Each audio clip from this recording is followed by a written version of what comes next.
لوگوں سے سحری نہیں ہوتی. رات کے 2 بجے 3 بجے گجرانوالہ شہر کے اندر ہوٹل جو ہیں وہ آباد ہوتے ہیں. لوگ رات کو کھاتے ہیں، نصف رات کو کھاتے ہیں، رات کے پچھلے پیر کھاتے ہیں. اور کیوں کھاتے ہیں؟ کہتے ہیں جی ہم سے سحری نہیں ہوتی. حالانکہ نبی علیہ السلام نے فرمایا تسحروا فإن فی السحور برکہ، سحری کھایا کرو، سحری کھانے کے اندر برکت ہے. نبی علیہ السلام نے فرمایا کفار کے روزے اور ہمارے روزے کے اندر فرق سحری کا ہے. اب ہم کیا کرتے ہیں؟ آپ دیکھیں کہ ہمارے جو جسم ہے وہ اللہ تبارک و تعالیٰ کی سرکشی کے کیسے عادی ہیں. سحری کھائی نہیں جاتی اور پیٹ بھر کر کھانا رات کو کھاتے ہیں، رات کے پچھلے پیر میں کھاتے ہیں اور سحری کے وقت سوتے ہیں.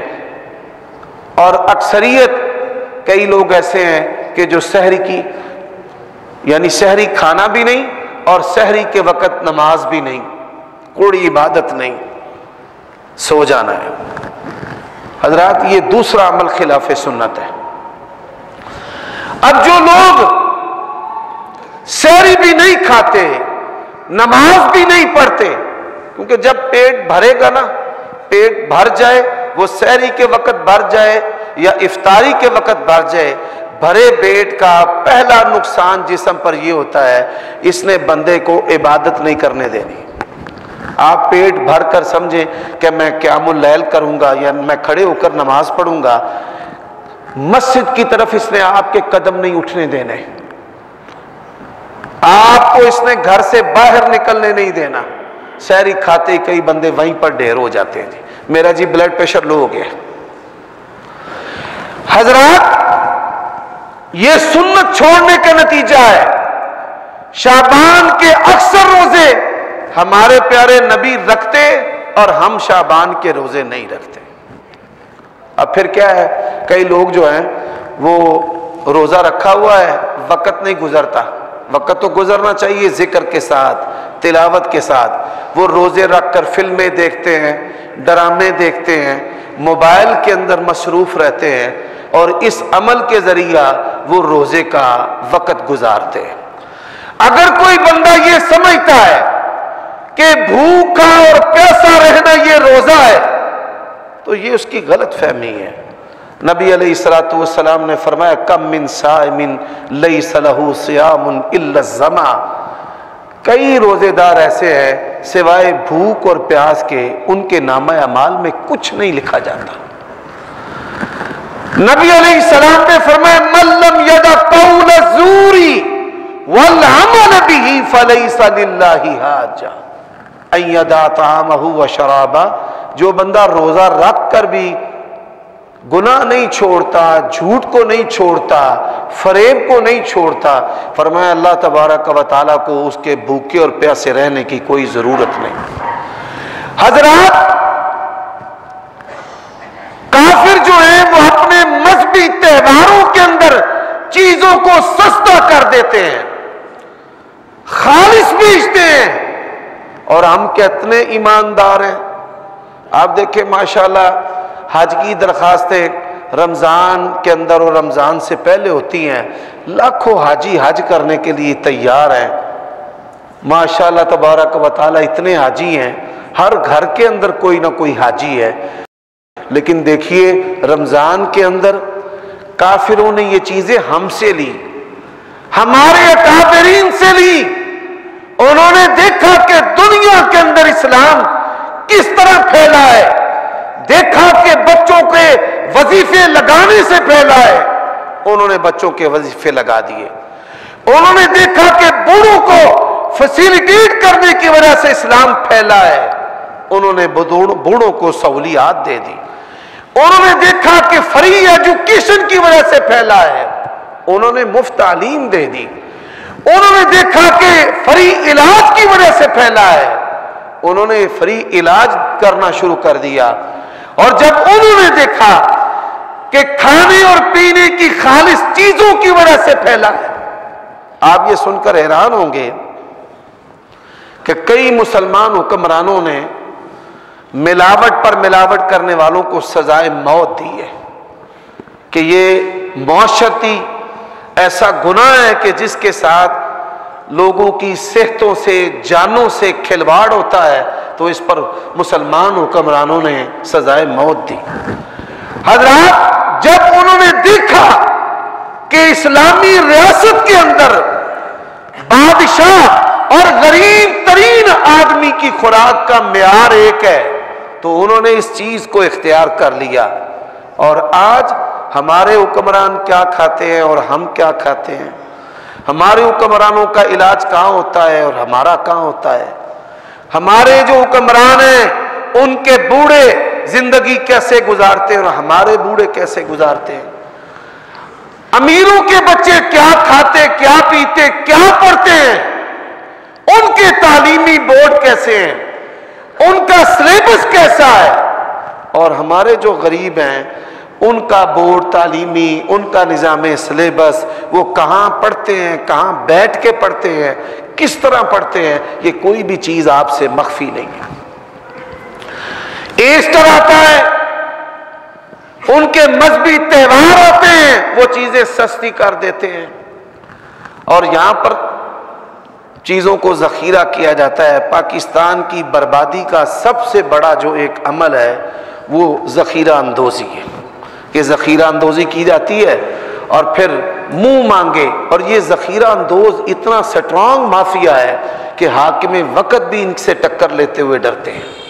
اب ذخیرہ اندوزی کرتے ہیں، اور کوئی چیز ایسی نہیں کہ جس کے اندر پھک کی ملاوٹ آپ کو نہ ملے، بالخصوص کھانے پینے کی جو چیزیں ہیں، یہ ہلدی مرچ مسالے ہیں، ان کے اندر تو ہے چاول کا جو چھلکا ہے، اس کو آٹے کی طرح پیس کر ان چیزوں کے اندر ملایا جاتا ہے۔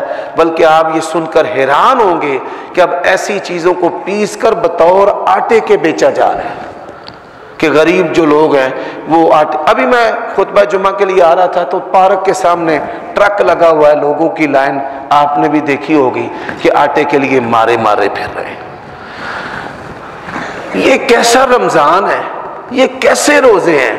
یا ایھا الذین آمنوا کتب علیکم الصیام کما کتب علی الذین من قبلکم لعلکم تتقون۔ حضرات من حیث القوم، اللہ تبارک و تعالی ہم سے ناراض ہیں، یہ انہی کے پیسوں سے، مالوں سے دینی ادارے مسجدیں بنتی ہیں، اسی میل کچیل کے مال سے خطیب و امام تنخواہ پاتے ہیں، کوئی مجبوری سے، کوئی خواہش سے اس نظام کا حصہ ہے۔ من حیث القوم جو ہے وہ سارے کے سارے ہم اس برائی کا شکار حصہ ہے، ہم اس کا، اور مہنگائی سب سے زیادہ، ملاوٹ بھی سب سے زیادہ۔ کیا یہ روزے کا مقصد ہے؟ یہ وہ چیزیں ہیں کہ جس کی دھول سے، جیسے اللہ کے نبی نے فرمایا نا، ایک وقت آئے گا سود کے نام بدل کر سود کو کھایا جائے گا، اور ایک وقت آئے گا شرابوں کے نام بدل کر شرابیں پی جائیں گی، اور ایک وقت آئے گا جب حرام اور سود کے بخار سے، دھوئیں سے کوئی مسلمان بچ نہیں سکے گا۔ آج وہ وقت ہے کہ جب سود کا نام بدل کر کھایا جا رہا ہے، شرابوں کا نام بدل کر پیا جا رہا ہے، اور آج حرام کے بخار سے کوئی ولی اللہ، کوئی مولوی، کوئی مذہبی، کوئی عام، کوئی خاص جو ہے وہ اس سے بچا ہوا نہیں ہے۔ تو ہماری ذمہ داری کیا ہے کہ روزے کا مقصد جو ہے وہ تقویٰ ہے، روزے کا مقصد تقویٰ، اور تقویٰ جو ہے وہ کیا ہے کہ روزے کے منافی جتنی چیزیں، جتنے اقوال، جتنے افعال، جتنے امور، جتنی اشیاء روزے کے منافی ہیں، ہم سب کو چھوڑ دیں، پھر ہم روزے کی حفاظت کر سکتے ہیں۔ پھر جو ہے وہ روزہ ہمارے لیے گراں نہیں ہے، پھر روزے کی کراہت ہماری طبیعت کے اندر نہیں ہے۔ انشاءاللہ اللہ تعالیٰ نے چاہا تو آئندہ خطبہ جمعہ میں کہ ہم نے کون سے اعمال کے ساتھ رمضان کو گزارنا ہے، اس حوالے سے بقیہ جو مضمون ہے وہ آئندہ خطبہ جمعہ میں بیان کیا جائے گا۔ اقول قولی ھذا واستغفر اللہ۔